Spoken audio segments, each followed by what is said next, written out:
Mut, aku udah lama pengen ngobrol serius sama kamu. Bukan cuma soal kita jalan bareng atau ketawa-ketawa aja, tapi soal masa depan kita. Emangnya apa? Aku udah simpen ini cukup lama. Pikir sore ini di sini suasana pas banget buat aku bilang. Yaudah bilang aja, apaan? Mut, aku bukan cuma suka sama kamu. Aku sebenarnya sayang. Aku nggak mau hubungan kita berhenti di sini aja. Aku pengen kita lebih jauh. Maksud kamu nikah, San? Duh, aku sebenarnya nunggu kamu ngomong serius loh dari dulu. Iya Mut, aku pengen kita punya rencana jelas ke depan. Aku udah usaha kerja keras buat siapin semua ini. Walaupun aku tahu jalannya pasti nggak gampang. Aku percaya sama kamu, San. Dari dulu, aku lihat kamu orangnya tanggung jawab, bukan main-main. Itu juga alasan aku bertahan sampai kamu. Kalau gitu biar nanti aku ketemu orang tua kamu ya. Aku mau kasih tahu kalau niatku sungguh-sungguh. Aku agak takut, kamu tahu kan, ibuku orangnya tegas banget, apalagi kalau soal urusan aku. Ya makanya itu harus berani. Kalau aku mau nikah sama kamu, aku harus bisa hadapi ibumu juga. Aku nggak mau cuma ngomong tanpa bukti. Semoga aja ibu bisa nerima ya. Aku juga pengen kita lanjut, tapi aku nggak tahu gimana reaksi ibu nanti.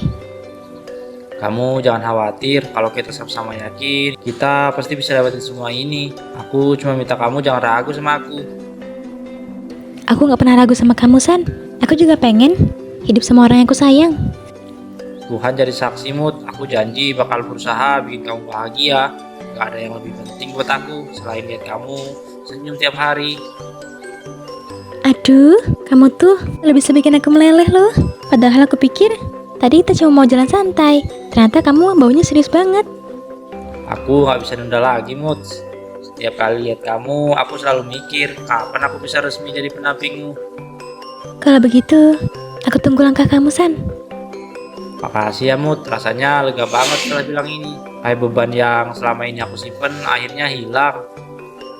Aku juga seneng, kayaknya sore ini bakal jadi kenangan indah kita. Nanti kalau kita udah tua, kita bisa cerita di dalamnya semuanya berawal. Siang itu, rumah keluarga Mutiara cukup sepi. Ihsan datang dengan pakaian rapi, tersenyum meski dalam hati cukup tegang. Assalamualaikum Bu, saya Iksan, kebetulan lewat sekalian mampir mau ketemu Mutiara juga kalau sempat. Waalaikumsalam, San. Oh, kamu tuh. Duduk dulu. Mutiara di belakang. Mau saya panggilin? Nggak usah Bu, saya pengen ngobrol sebentar sama Ibu kalau Ibu ada waktu. Ngobrol apa? Biasanya aku datang, langsung cari Mutiara. Sekarang mau nyari saya dulu. Iya Bu, sebenarnya saya mau nanya kabar Ibu, gimana kesehatan Ibu belakangan? Sehat-sehat aja kan? Alhamdulillah sehat. Kamu juga semoga sehat lalu. Bu, saya datang ke sini bukan sekedar main, saya ada niat baik dan saya rasa waktunya sudah tepat. Niat baik, apa? Begini Bu, saya sama Mutiara udah lama deket. Saya ngerasa waktunya saya maju lebih jauh. Saya niat melamar Mutiara secara resmi Bu. Jadi itu. Saya mana duka sih anak ke sana. Tapi San, kamu tahu sendiri kan aturannya. Terus, keluarga kami juga punya martabat yang tinggi. Ya Bu, saya paham. Justru saya datang duluan, ngomong baik-baik sama Ibu.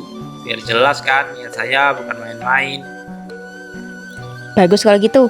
Tapi kamu harus tahu, lelaki yang mengambil anak saya, apalagi satu-satunya, harus bisa nunjukin kesungguhan. Itu bukan hal ringan ya. Tolong jelasin ya Bu, apa yang harus saya siapin. Saya bakal berusaha semampu saya. Uang panai, San. Kamu pasti tahu soal itu. Iya Bu, saya tahu tradisi itu. Tapi berapa yang Ibu maksud buat uang panai Mutiara? Dan buat Mutiara, nilainya nggak kecil. Dia cantik, berpendidikan, keturunan baik-baik. Semua orang tahu siapa dia. Baik Bu, saya bakal pikirin dan omongin sama keluarga saya. 700 juta, itu permintaan saya. Saya nggak mau anak saya dibanding-bandingin sama yang lain. Dia harus dihargai sesuai derajatnya. Saya paham Bu, makasih udah bicara terus terang sama saya. Silakan, kalau emang niatmu serius, kamu pasti usahain. Tapi kalau kamu mundur, itu tandanya emang gak cukup kuat buat Mutiara.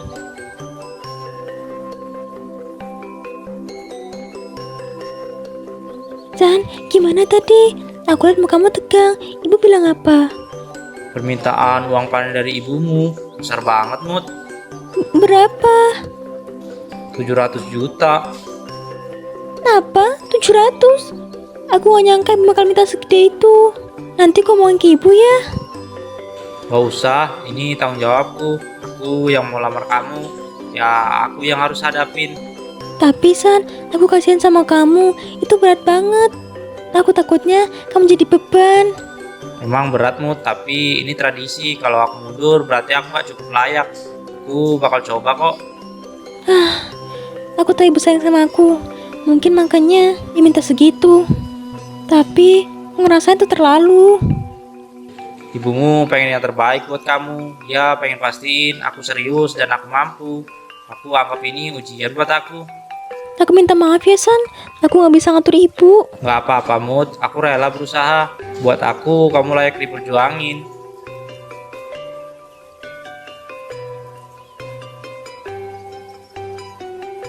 Bu, tadi siang Ihsan kan datang ke rumah. Aku lihat sendiri dia ngobrol serius sama ibu. Iya nak, dia datang dan bilang niatnya mau melamar kamu. Aku tahu bu, tapi aku juga dengar dari Ihsan soal permintaan uang panen yang ibu sebutin itu. Katanya gede banget. Emang gede? Terus kenapa? Itu wajar, ibu mau yang terbaik buat kamu. Tapi bu, jumlah segitu gak masuk akal. Ntar jadi beban Ihsan. Dia emang pekerja keras, tapi kan gak gampang juga ngumpulin uang segitu banyak.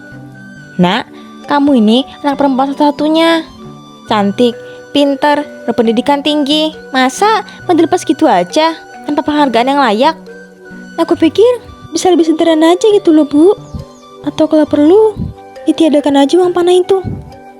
Heh, sembarangan kamu ngomong begitu. Jangan main soal adat. Uang panah itu bukan sekadar uang. Itu tanda kesungguhan calon suami kamu. Tapi bu, aku kasihan sama Ihsan. Dia pasti kepikiran. Kalau dia emang sungguh-sungguh sama kamu, dia pasti berusaha. Kalau dia nggak sanggup, ya berarti dia emang belum pantas. Sesimpel itu. Jangan gitulah bu. Ihsan orang baik. Dia tulus sama aku. Jangan sampai karena angka segitu hubunganku sama dia jadi kandas. Justru ibu melihat ketulusannya. Kalau dia kuat, dia bakal buktiin sama usaha. Kalau dia mundur, itu artinya dari awal niatnya nggak kokoh. Aku takut dia ngerasa semua perjuangannya sia-sia. Dia dalam mau serius sama aku. Nak, kamu jangan terlalu kebawa perasaan. Ini emang jalannya. Ibu bukan mempersulit, tapi ibu pengen kamu dihormati setinggi-tingginya. Tapi bu, di kampung ini belum pernah ada uang panen segede itu. Baguslah, biar semua orang tahu anak ibu punya nilai tinggi. Mereka bakal segan, bukan meremehkan. Terus kalau Ihsan beneran gak bisa penuhin, berarti hubungan kami selesai gitu. Iya dong, kalau dia nggak sanggup, berarti dia emang bukan jodoh kamu. Jangan dipaksa. Cinta aja nggak cukup. Hidup rumah tangga butuh bukti nyata. Uang panah itu bukti awalnya. Hari demi hari berlalu. Ihsan terlihat mulai kewalahan.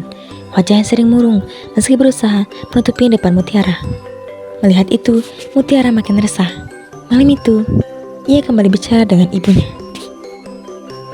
Bu, aku mau ngomong lagi soal Ihsan. Aku lihat dia makin kepikiran. Berat banget kelihatan di wajahnya. Ya itu resiko dia nak. Kalau mau melamar kamu, harus berani tanggung konsekuensi. Tapi bu, aku kasihan. Dia kerja siang malam. Aku tahu ibu berusaha keras. Bisa nggak kalau jumlah dikurangin dikit biar lebih ringan? Nak, ibu udah pikir mateng-mateng. Angka itu udah pas, nggak bisa ditawar. Kenapa harus segede itu bu? Aku takut dia nggak sanggup. Padahal aku yakin dia tulus sama aku. Heh, kalau dia tulus, dia bakal berjuang. Kalau dia mundur, berarti cintanya nggak cukup kuat.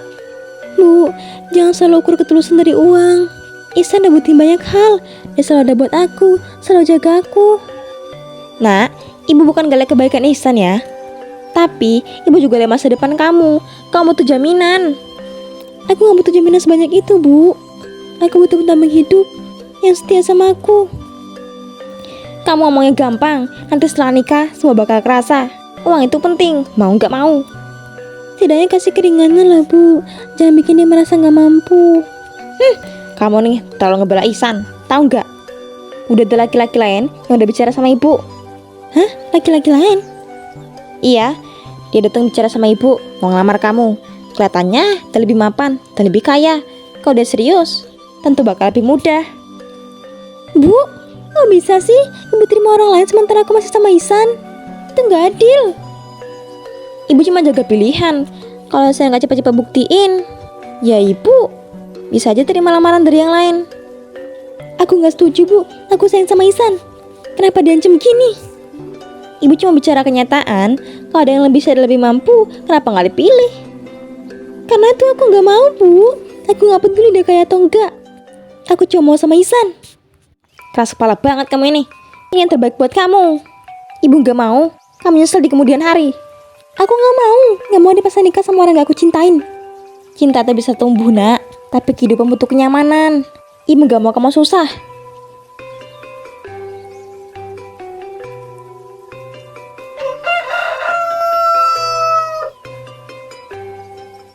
Gimana aku nggak tahu, Mut. Omongan kayak gitu cepet nyebar, aku cuma kaget aja.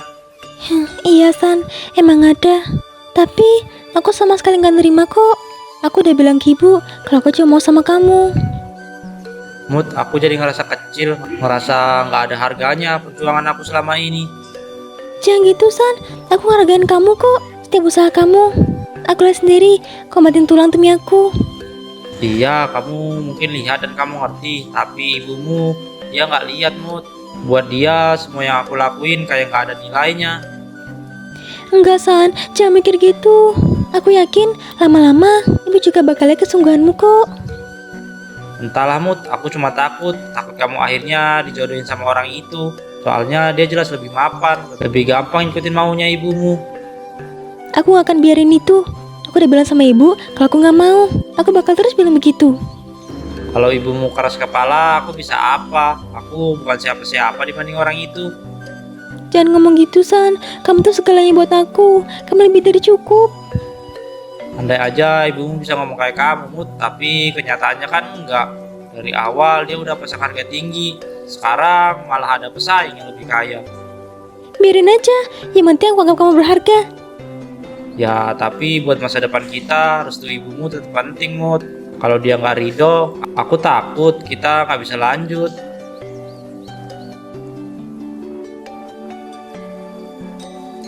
Nak, kok aja kamu murung? Kenapa? Gak ada bu, capek aja cumanan. Masa cuma capek?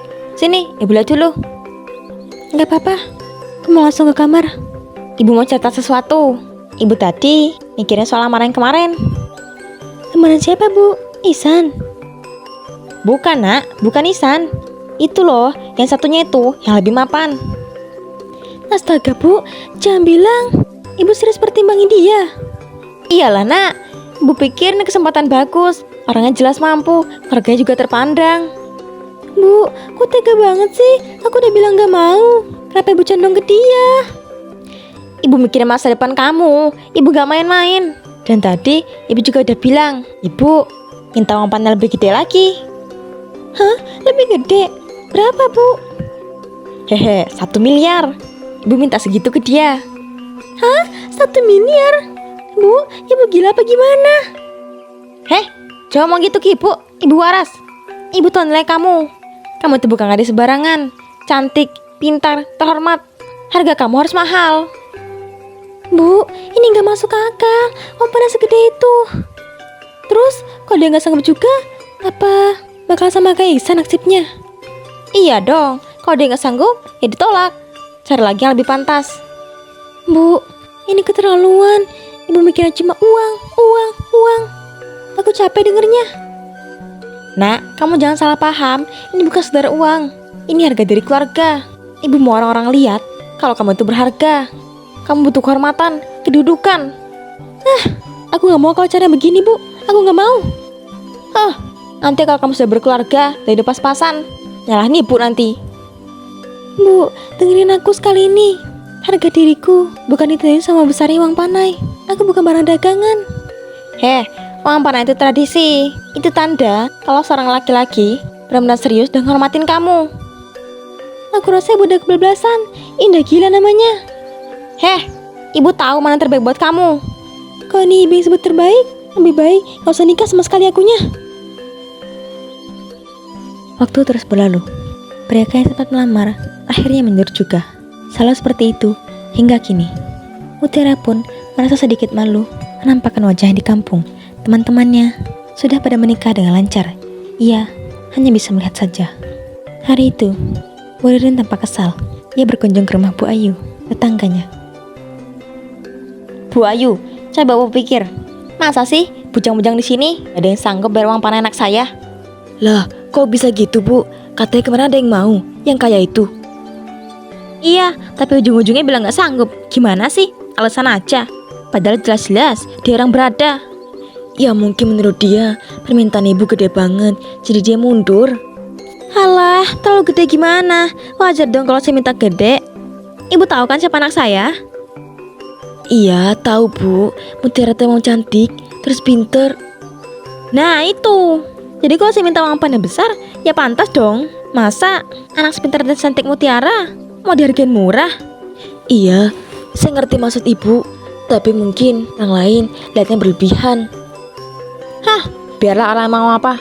Yang jelas, anak saya gak bisa sembarangan dinikahin sama orang gak mampu. Ya kalau itu prinsip ibu, saya nggak bisa larang. Saya cuma nyampein aja yang orang-orang pikir. Yang terbaik aja buat Mutiara.